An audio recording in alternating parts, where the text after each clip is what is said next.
안녕하세요. 한가롬입니다. 바이크 시동만 걸어도 기분이 좋아지는 5월의 봄날입니다. 바쁜 일상 속에서 매번 시간을 내기란 쉽지 않기에 도로 위에서 이 좋은 계절을 온전히 누릴 날도 그리 많지는 않을 겁니다. 그래서 올해 시즌을 맞이하면서는 그 시기의 아름다움이 잘 묻어나는 풍경들을 찾아가 보자고 마음먹었습니다. 5월이야 어디든 좋겠지만 산과 물이 깊은 정선이라면 지금의 정취를 고스란히 보여줄 것 같았습니다. 그래서 오늘은 정선으로 향합니다.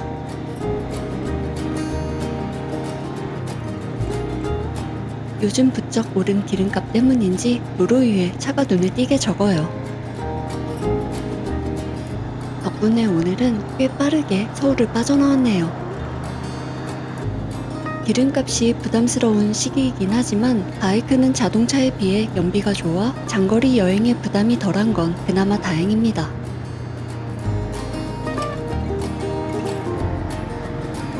서울을 벗어나 양평을 거쳐 강원도 횡성, 평창을 지나 정선으로 향하는 경로입니다.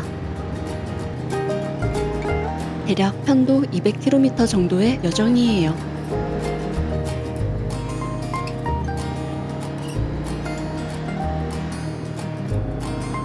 한우로 유명한 횡성에 들어서니 커다란 숯불 모양의 조형물이 눈에 들어옵니다. 이 길을 꽤 자주 지나다녔는데 저 조형물이 숯불 모양이라는 걸 알게 된 지는 얼마 되지 않았어요. 무심히 지나치던 풍경도 여유를 두고 보면 새롭게 보이나 봅니다. 날씨가 좋아서인지 도로 위에는 오늘도 라이더가 많아요. 앞차의 흐름에 묶여 잠시 단체 주행을 하는 듯한 기분도 드네요. 대열에 섞여 달리다 먼저 가시도록 슬쩍 길을 비워줍니다.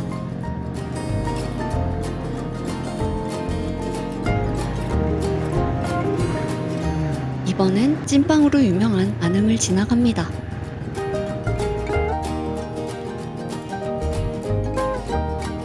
찐빵 마을.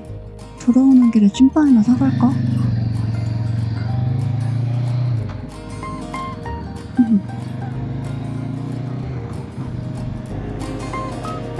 조금 더 달리니 차량의 흐름이 끊기고 도로 위에 홀로 남았습니다.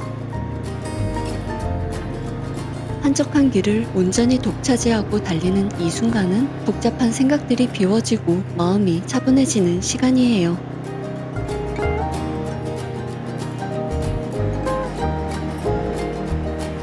문제 터널을 통과하자마자 평창을 알리는 표지판을 만났습니다. 차가 막히지 않은 덕분에 예정보다 시간의 여유가 좀 생겼습니다. 이대로 정선까지 곧장 가기보다는 평창을 지나는 김에 여기서 식사를 해결하는 게 좋을 것 같아요. 오늘은 따로 식당을 알아보고 나오지 않아서 잠시 바이크를 세우고 근처에 갈 만한 곳이 있는지 찾아봅니다. 즉흥적으로 혼자 갈 만한 식당을 찾는 일은 매번 어렵게 느껴지는데요. 다행히 멀지 않은 곳에 괜찮아 보이는 식당을 발견했습니다. 오늘 점심은 평창 다슬기 해장국입니다.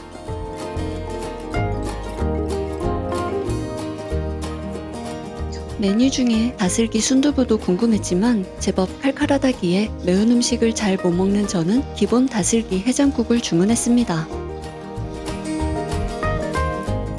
1인 상인데도 반찬이 꽤 많이 나와서 혼자 왔는데 이렇게 많이 주셔도 되나 싶을 정도입니다.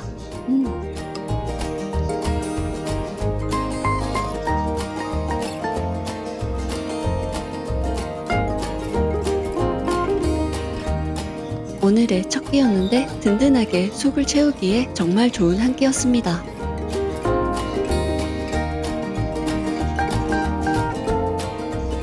반찬까지 남김없이 싹 비웠습니다.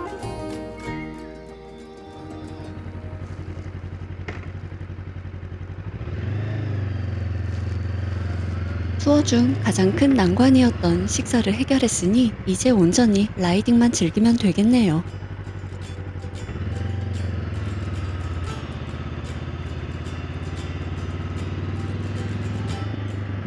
평창을 지나는 김에 길을 좀 더 살펴봅니다.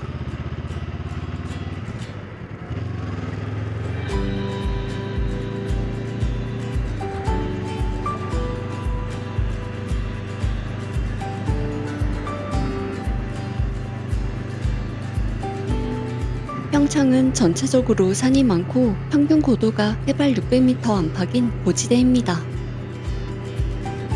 산이 깊은 만큼 물길도 깊게 발달했는데요.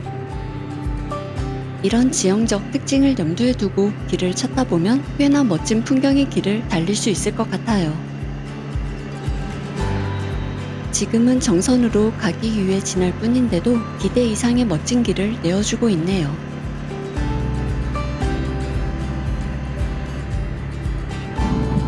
비행기제 터널. 비행기제? 달리던 중에 비행기제라는 독특한 이름의 고개를 만났습니다. 이름이 흥미로워 나중에 유래를 찾아보았는데요. 도로 옆이 아찔한 낭떠러지라 마치 비행기를 탄 것 같은 기분이 든다고 해서 붙여진 이름이라고 합니다. 지금은 도로 정비가 잘 되어 있어서 이름만큼 위험하게 느껴지지는 않아요. 터널을 통과하여 드디어 정선에 진입했습니다. 똑같은 강원도 산간 지형이지만 평창과는 분위기가 사뭇 다르네요. 와, 산 무슨 일이야. 평창이 능선 언저리에서 부드럽게 흐르듯 달리는 느낌이었다면 정선은 태백산맥의 중심부와 좀 더 가까워 산세가 훨씬 거친 느낌입니다.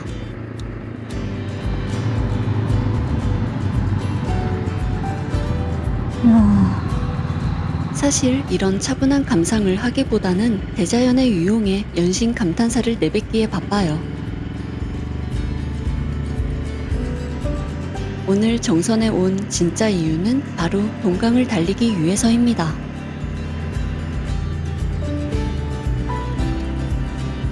강줄기에 최대한 가깝게 달리고 싶어서 도로 바깥쪽 라인으로 코스를 잡았습니다. 정선 솔지 삼거리로부터 동강 방면으로 방향을 틀어 본격적인 라이딩을 시작합니다.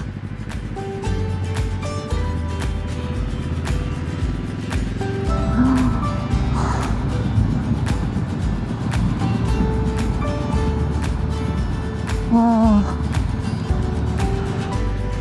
강 초입부터 기암절벽을 감고 부비쳐 흐르는 동강의 풍경은 한순간도 눈을 뗄 수 없게 만듭니다.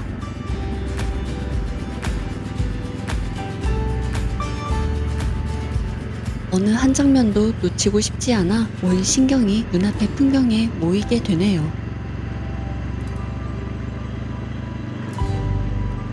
동강을 조금 더 가까이 들여다보고 싶어서 몇몇 포인트들을 짚어가며 천천히 달려보기로 합니다. 여기가 동강 할미꽃 서식지?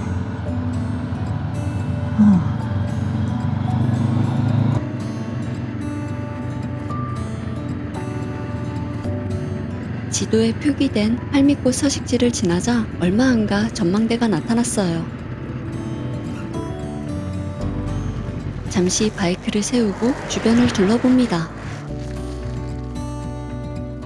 동강 할미꽃은 보통 3, 4월에 꽃을 피우기 때문에 5월인 지금은 이미 시기가 지나가 버렸습니다. 게다가 전망대 주변으로 나무가 울창하게 자라 있어서 기대했던 것만큼 시원한 조망이 펼쳐지지는 않네요. 아쉬운 마음을 뒤로하고 할미꽃 마을이라는 작은 산촌을 지나 다시 동강의 물길을 따라 달려갑니다. 도로 옆을 나란히 달리는 동강은 파란 하늘빛으로 가득 채운 채 흘러갑니다.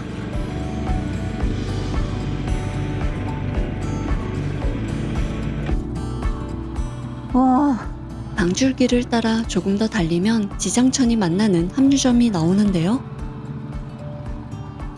그곳에는 두 물줄기를 묵묵히 내려다보며 오랜 시간을 버텨온 커다란 와. 가수리 느티나무가 자리하고 있어요.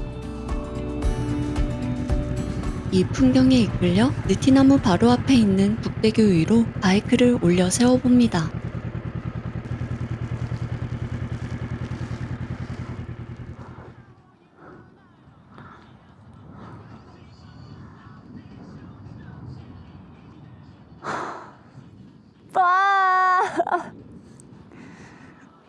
눈앞에 펼쳐진 압도적인 절경 앞에서는 나도 모르게 웅크리고 있던 환희가 거침없이 터져 나옵니다.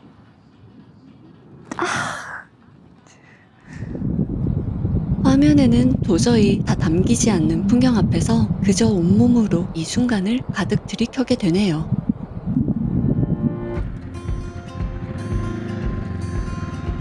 이 아름다운 풍경이 잠깐의 스침으로 끝나지 않고 계속 이어진다는 게 참 감사한 일입니다.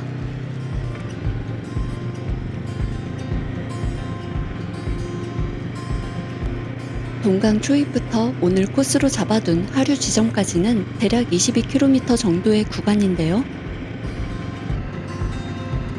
수려한 풍경이 꽤 길고 여유롭게 이어지기 때문에 순간순간을 아쉬워하며 서두를 필요가 없습니다.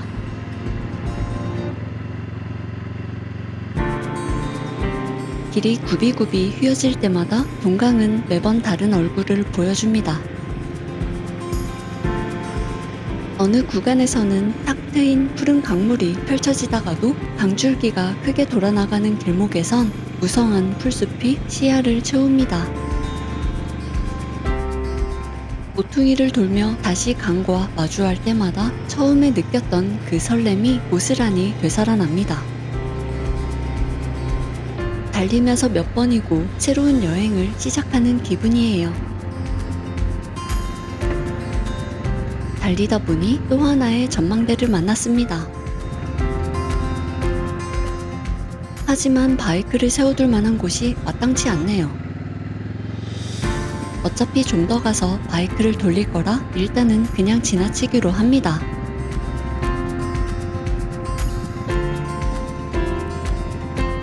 아래쪽 동강 자연 휴양림 부근에서 바이크를 돌립니다. 왔던 길을 거슬러 올라가며 방금 지나쳤던 나리소 전망대에 들려보려고 해요. 적당한 곳에 바이크를 세우고 걸음을 옮겨봅니다.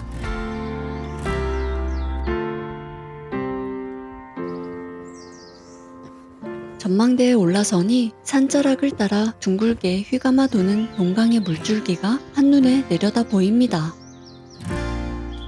거친 산 위로 5월의 푸른 숲이 빈틈없이 내려앉아서인지 웅장하면서도 아늑하고 포근한 분위기를 자아내는 참 묘한 풍경이에요.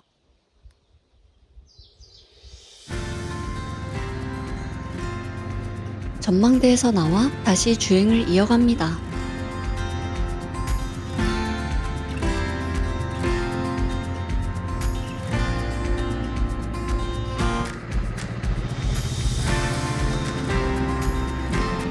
오는 길에 눈여겨보았던 곳에 잠시 바이크를 세워요.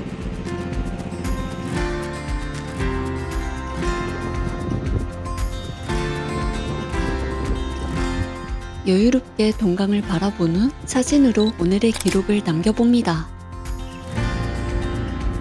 방향을 바꾸어 반대편으로 달리니 조금 전 지나올 때는 하늘을 머금었던 강물이 지금은 산자락을 품어 초록빛으로 물들어 있네요.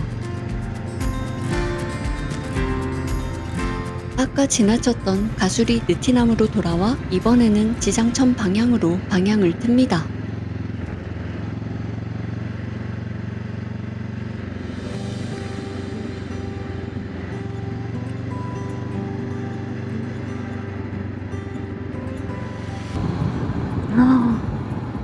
지장천을 따라 달리는 길은 강보다는 산과 바짝 붙어 달리는 느낌입니다. 산이 어떻게 쏟아지지 않고 있지? 와, 쏟아질 것 같아. 와, 실제로 보면 산이 금방이라도 쏟아질 것처럼 가깝게 내려앉아 있어요. 도대체 이 거대한 산들이 어떻게 쏟아지지 않고 서 있는지 기묘한 경외감마저 들 정도입니다. 아하. 미리네 폭포. 길을 따라 달리다 보니 또 다른 풍경을 마주할 수 있는 곳을 만났습니다. 바로 미리네 폭포입니다. 물줄기가 거칠게 패인 암벽 사이로 쏟아지는 게 무척 인상적인데요. 흥미로운 건 이 폭포가 농수로를 위해 조성된 인공 폭포라는 점입니다. 움푹 패인 모양 덕분에 와인잔 폭포라는 별명도 가지고 있다고 합니다.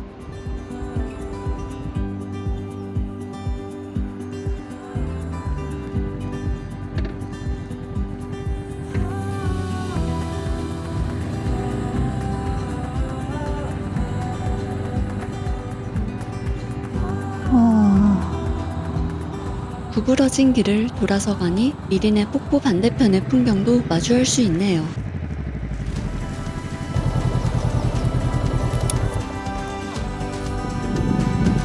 일행이 있다면 폭포를 사이에 두고 건너편에서 서로 인사를 나누어 보는 것도 재밌겠다는 생각이 듭니다.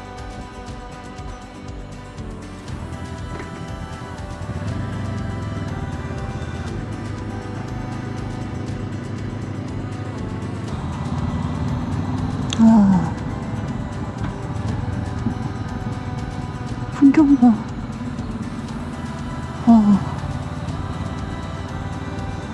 아래는 뭐지? 저건 뭐지? 내려가는 길이 있나봐.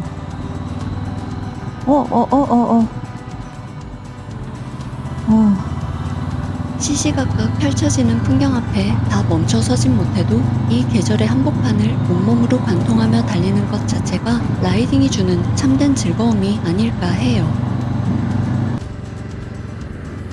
동강과 지장천 자락을 거쳐 미리네 마을까지 알차게 달렸습니다. 이쯤에서 복귀길에 오르려던 참이었는데 생각외로 시간과 체력에 여유가 있네요.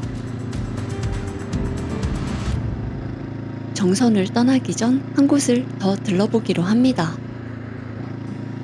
마침 5월에 싱그러운 청보리 풍경을 담고 싶었는데 그리 멀지 않은 곳에 잘 알려진 명소가 있어 찾아가는 중입니다. 정선 더구리 대촌마을로 진입합니다. 이곳은 한 연예인 부부의 소박한 야외 결혼식 장소로 알려진 곳이라 그런지 마을 곳곳에 민박집들이 꽤 눈에 띕니다.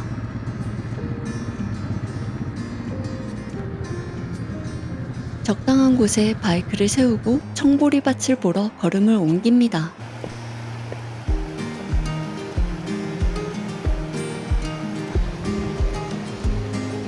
돌다리를 건너 얕은 오르막을 넘어서자 잔잔하게 일렁이는 푸른 청보리밭이 가득 펼쳐집니다.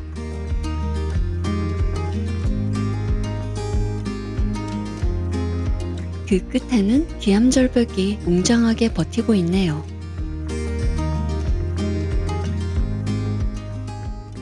거친 절벽과 부드러운 청보리가 만들어내는 어우러짐 속에서 문득 깊은 평온함을 마주합니다. 이제는 아쉬움 없이 복귀길에 오를 수 있을 것 같네요.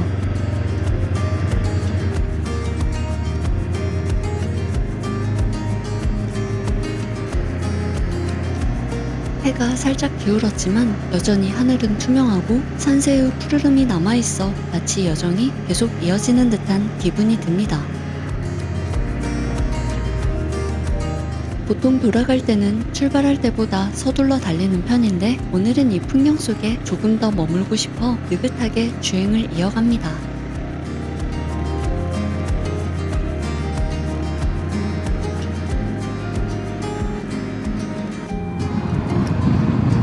맞다. 찐빵. 길을 달리다 보니 올 때 지나쳤던 안흥에서의 볼일이 생각나 잠시 멈춰가기로 해요. 찐빵 사갈까? 어디가 유명하려나? 매번 이 길을 지날 때마다 궁금했던 반응 찐빵을 오늘에서야 사보게 되네요.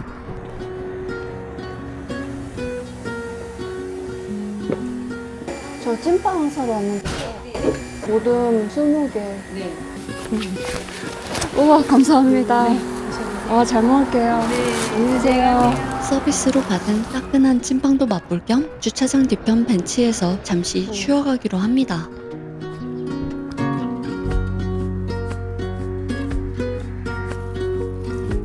찐빵을 먹고 나니 슬며시 노곤함이 몰려옵니다. 느긋하게 쉬어가며 하천 풍경도 구경해 봅니다. 우연한 풍경과 쉼이 어쩌면 투어가 끝난 뒤 가장 오래 기억에 남을지도 모르겠네요. 이제 부지런히 그리고 안전하게 복귀하는 일만 남았습니다. 이 계절 속에 머물며 누릴 수 있었던 모든 순간들 덕분에 마음이 풍요로워지는 하루였네요. 오늘의 풍경이 여러분께도 고스란히 닿았기를 바랍니다. 여정의 끝까지 함께 해주셔서 감사드리며 그럼 또 다음에 뵙겠습니다.